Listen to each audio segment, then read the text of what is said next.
Angle APB plus angle AOB equals to 180। This one we have to prove, है ना? Proof क्या आएगा देखो,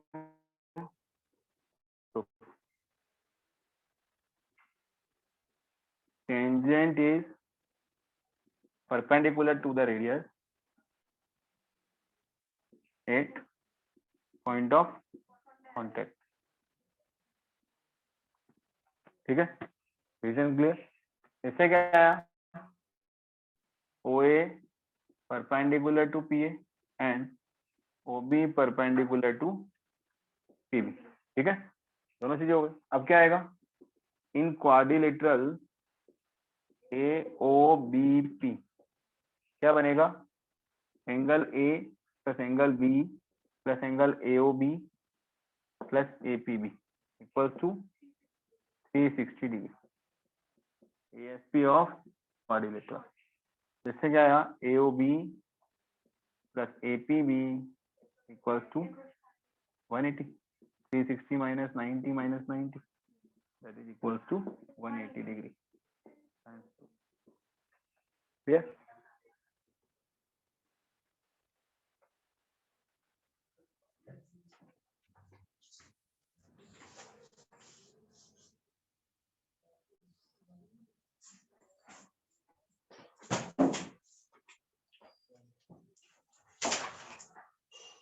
Next question. Question number 12. The most important question. ये काफी लंबा क्वेश्चन समझने की जरा सी। एग्जाम में जरूरी नहीं है कि इसका फिगर गिवन है, आपको बनाना पड़ सकता है। ठीक है, triangle ABC is drawn to circumscribe a circle of radius 4। एक ट्रायंगल बनाया जो रेडियस 4 के सर्कल को सर्कमस्क्राइब कर रहा है। ये करवा दिया आपने। नेक्स्ट वन, इसके बाद में क्या आ रहा है, to such that the segment BD and DC into which DC is divided at the point contact DR length 8 and 6। क्योंकि इसने फिगर दे रखा है, थोड़ी सी इंफॉर्मेशन कम दे रखी है। अगर एग्जाम में फिगर नहीं आएगा तो उसका पूरी इंफॉर्मेशन थोड़ी सी ज्यादा गिवन आएगी। ठीक है, ये इसने दिया है B, C, D पॉइंट, वो कैसा है कि मैं तो समझ लेता हूं। circumscribing the circle, BC is tangent and D is the point of contact। ठीक है, the line segment is divided in the form of BD and DC such that BD equals to 8 and 6 है ना। पर ऐसा कोई जरूरी नहीं कि 8 and 6 BD को डिफाइन किया जाए, नहीं, वो चाहे तो आपको बोल देगा ओनली 8 and 6।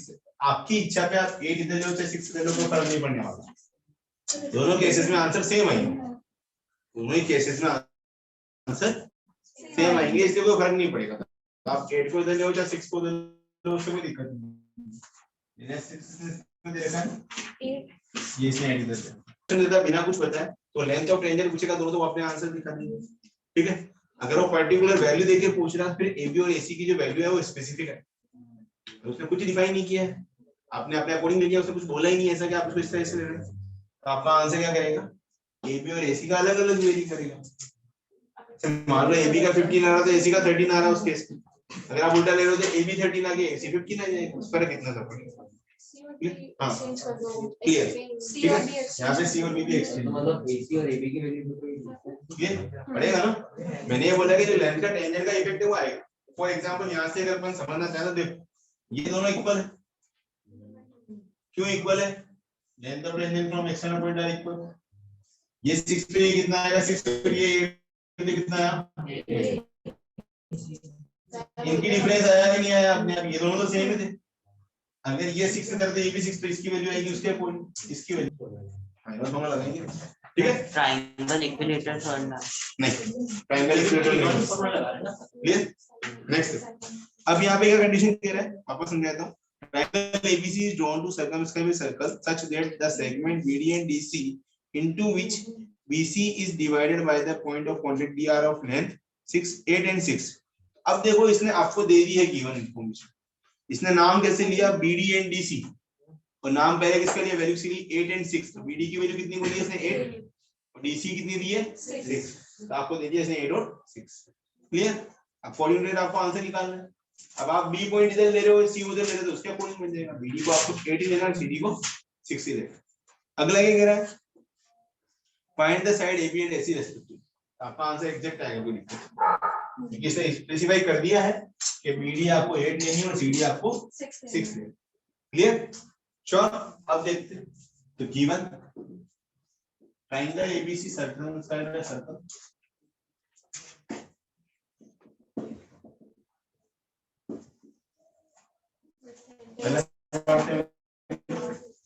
ठीक है, सर्कल भी सेंटर और radius R and r equals to 4 centimetre. ठीक है, यार हो गई इसकी 4 सेंटीमीटर। अब देखो सॉल्यूशन कैसे निकालेंगे, हमें निकालना है AB और AC। हम क्या मानते हैं, लेट ये पॉइंट मान लिया E और ये मान लिया अपन ने F। ठीक है, AE equal to x centimetre मान लिया। यहाँ पे नीचे length of tangent from external point are equal.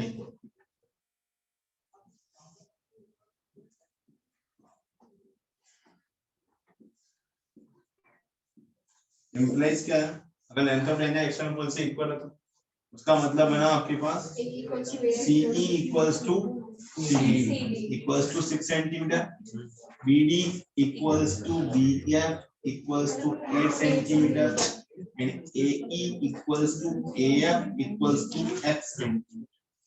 नहीं आता? अब क्या आएगा, AB कितना हो गया X plus 8 centimeter, BC कितना हो गया X plus 6 centimeter, 6 plus 8 sorry 14, AC कर दो ना, और AC कितना हो गया 6 plus X centimeter। Clear? That is 14 centimeter.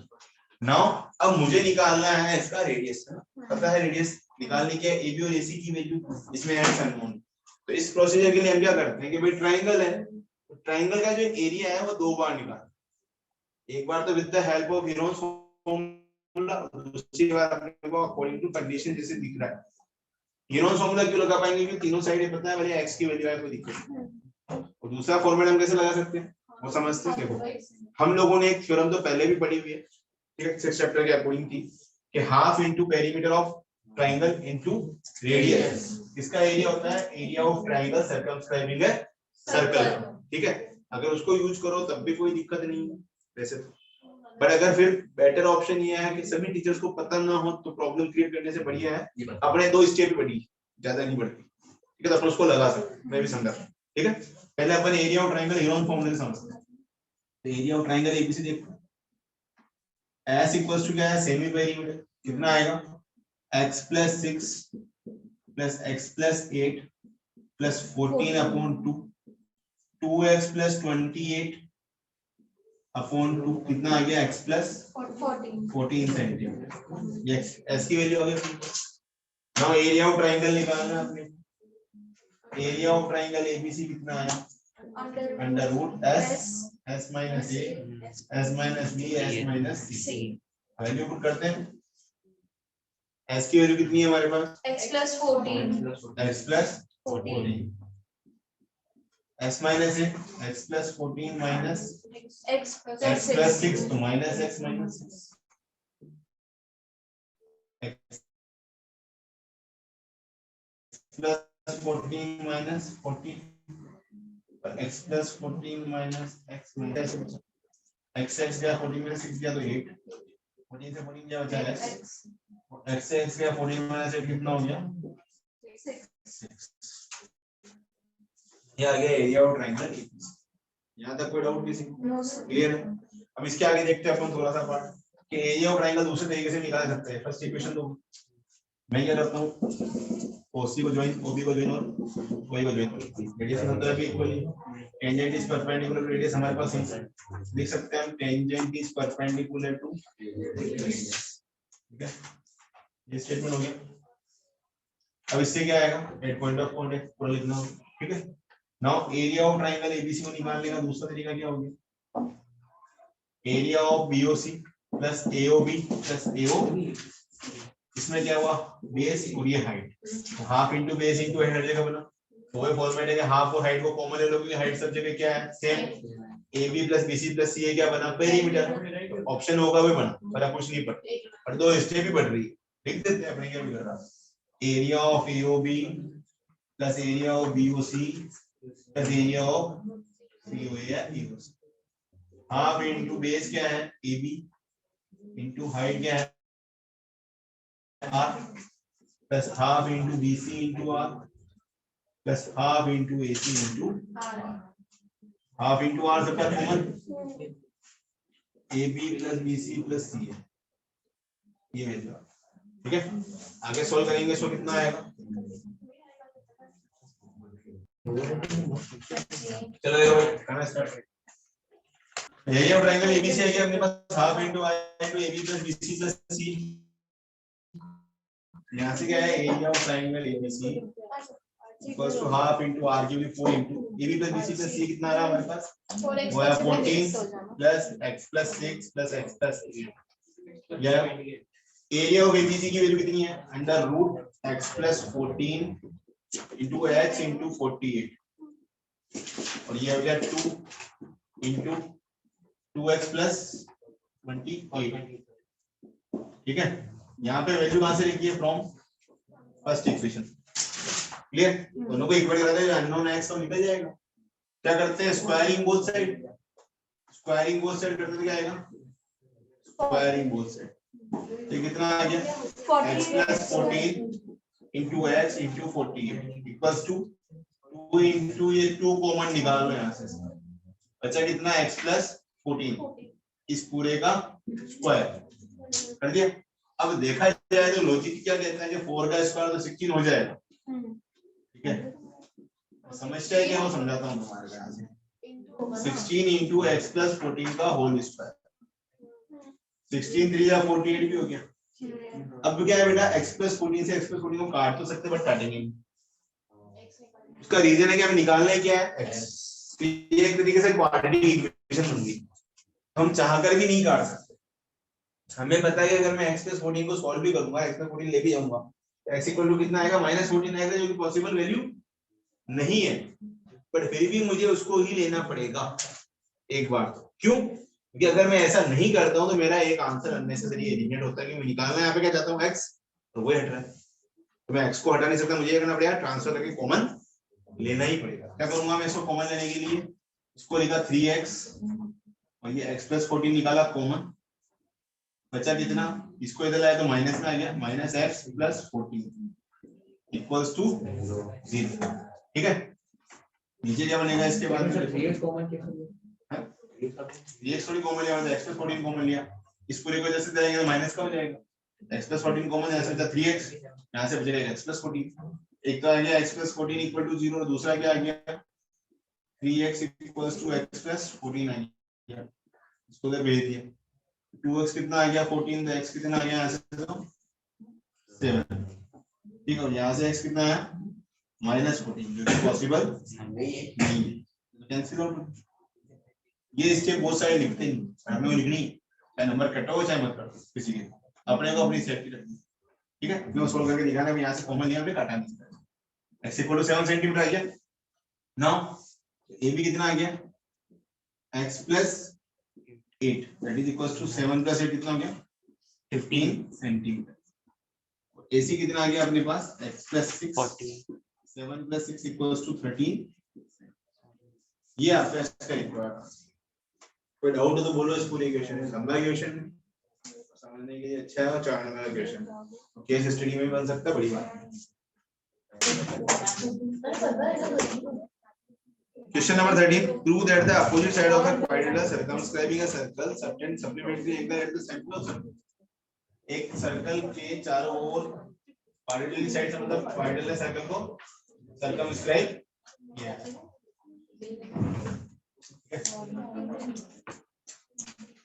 दिखा दिया अपन सर्कमस्क्राइब प्रूव क्या करना है कि अपोजिट साइड की वजह से सेंटर में जो एंगल सबटेंड होगा वो क्या प्रूव करेगा सप्लीमेंट्री एंगल सबटेंड होगा.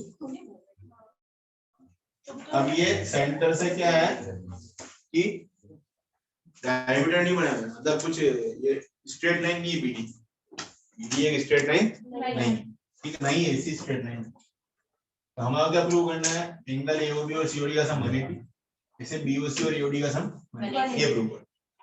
तो गिवन है हमारे पास quadrilateral ABCD circumscribing a circle.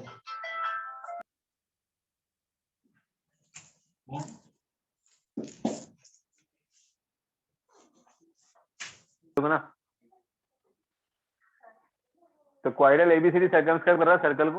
Prove किया हमने पास टू प्रूव में है angle AOB plus angle COD equals to 180 और angle AOD plus angle BOC equals to 180 दोनों प्रूव करना है। कंस्ट्रक्शन देखो बहुत इजी क्वेश्चन है, कोई टिपिकल काम है नहीं इसमें, मतलब इससे इजी कोई क्वेश्चन ही नहीं बना और एग्जाम में बार बार आता है। ठीक है, ये बच्चे गलतियां करते ही करते हैं, अभी समझूंगा कैसे करते हैं देखना। कंस्ट्रक्शन ज्वाइन करो एक टच पॉइंट्स को पी क्यू आर और एस को। ठीक है, join OP O Q O R and O S. तो देखना गलतियां कहाँ होती है, समझना गलतियां होती है कुछ चीजें। सबसे पहले एक चीज से बोलते हैं टेंजेंट परपेंडिकुलर रेडियस है, जानते हैं tangent is perpendicular to radius at point of contact, ये तो पूरा लिखना ही है। इससे क्या आया OP perpendicular to AB, similarly OQ perpendicular to BC, OR perpendicular to DC and OS perpendicular to AS AD. ठीक है, ये तो वही गया है। अब देखो इन ट्राइंगल इनके एंगल्स मानते हैं ना सभी के अलग अलग, तो माना 1 2 3 4 5 6 7 मानेंगे। अब तुम्हारे हिसाब से यहाँ पे कौन से दो ट्राइंगल लेने चाहिए कॉन्ग्रुएंट प्रूव करने के लिए? हाँ एडजेसेंट में कौन कौन से आएंगे?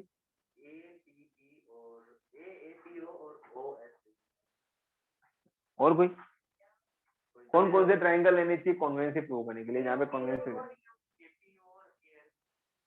एपीओ और एएसओ। और कोई भाई अगर मान लो मैं गलती से यहाँ पे ही बना लेता तो बच्चे दिमाग में क्या लगाते हैं ये दोनों कॉन्ग्रुएंट प्रूव करने, ये दोनों कॉन्ग्रुएंट प्रूव होंगे ही नहीं। रीजन समझाता हूँ, ये दोनों डिस्टेंस क्या पता कितनी पता ही नहीं। ठीक है, पर जब हम ये दोनों ट्राइंगल लेंगे ये वाला और ये वाला, ये हमेशा कॉन्ग्रुएंट प्रूव होंगे क्योंकि हम कितनी बार कर चुके हैं centre line angle bisector angle भी टेंजेंट, ये ट्राइंगल हम कॉन्ग्रुएंट पहले ही प्रूव कर चुके हैं आराम से, तो हमेशा ये दोनों होंगे।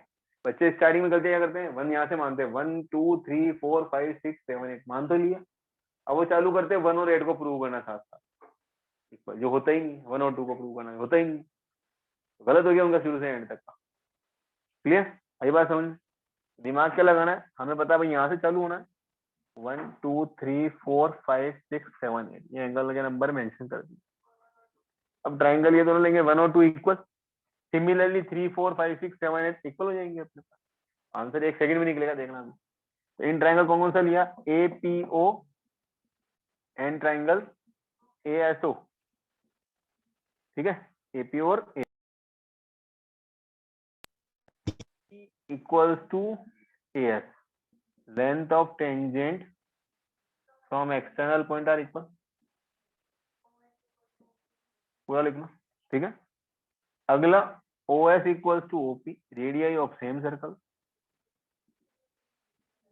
ठीक है, उसके बाद क्या है AO equals to AO common side. ठीक है, तो implies triangle APO is congruent to triangle ASO by SSS congruency, तो remaining part will be equal by CPCT। वो कौन से हो गए angle 2 equals to angle 1 by CPC। यहाँ पे भी ध्यान रखना किसको पहले लिखा किसको नहीं, अगर इसका ट्राइंगल का नाम पहले लिखा तो 1 इक्वल टू 2 हो जाएगा, तो 2 इक्वल टू 1 कैसे भी लिख सकते हैं। Similarly angle 3 equals to angle 4, angle 5 equals to angle 6 और एंगल 7 इक्वल्स टू एंगल 8। यहाँ तक का काम हो गया। ये नेक काम करने के बाद प्रूव हो गए सब। अब सभी तरफ का एंगल का सम 360, कौन सा sum of all angles around the point is 360, इस थ्योरम का यूज करना पड़ेगा। Since sum of all angles around the point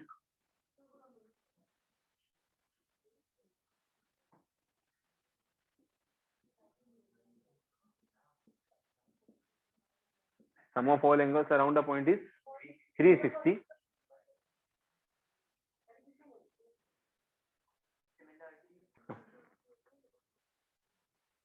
देखा यार, angle 1 plus angle 2 plus angle 3 plus angle 4 plus angle 5 plus angle 6 plus angle 7 plus angle 8 equals to 360 degree. अब मुझे चाहिए AOB और सीओडी, दिमाग लगाने की जरूरत ही नहीं है, 1 को 2 से रिप्लेस कर दो, 2 3 6 7 ये बचाने बस।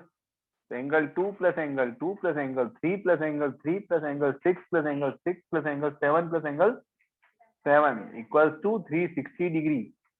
सबको दो दो बार लिखा हुआ है, हटा दो सबका एक एक बार। 2 plus 3 plus 6 plus 7 equals to 180 degree. 2 और 3 मिला के हुआ एंगल एओबी, 6 और 7 मिला के हुआ COD equal to 3 equals to 180 degree. ये तो पहला प्रूव हो गया। अब दूसरा भी करना है। All angle sum of all angle around a point is 360। अच्छा, अब सेकंड और प्रूव करना है, तो सेकंड में सिमिलरली लिखने की जरूरत नहीं है, एक ही बार में आंसर आता है। देखो कैसे, क्या लगाना है, 2 का 180 सिमिलरली लिख लो, AOD plus BOC equals to 180, hence prove.